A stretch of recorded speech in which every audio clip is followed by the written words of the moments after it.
It's important to recognize that the word efficiency in the economic context refers to a very specific concept, which is the simultaneous maximization of producers' profits and consumers' utility.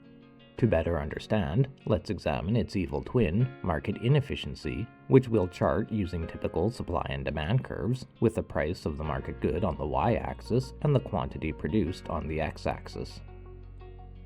We'll start with the supply curve. Producers can't generate much profit when the price of a product is low, and so don't supply very much of it to the market. However, as the price rises, there's more and more money to be made, so companies begin producing more goods to generate more profit. Conversely, on the demand side, consumers want the best price possible, and so when the price of a good is low, demand for that good is high. And as the price rises, the amount of that good that consumers demand drops. This point, where the supply and demand curves converge, is known as market equilibrium. This is a hypothetical point where everything produced is consumed, utility for consumers who can afford to participate in market transactions is maximized, along with profit for producers.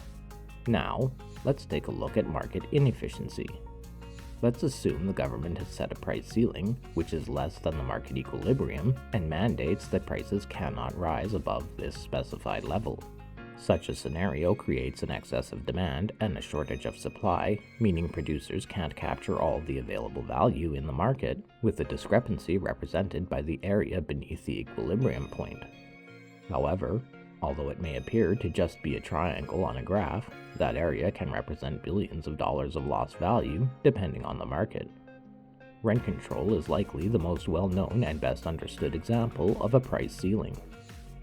But there's another price control, and it's the aptly, if unimaginatively named, price floor, which is set above equilibrium and mandates the price can't drop below that level. Price floors create an excess of supply and a shortage of demand, creating a surplus of wasted value that again can represent billions of dollars. Minimum wage is a good example of a price floor for labor, although governments have been known to support farmers by establishing a minimum price for some agricultural goods as well.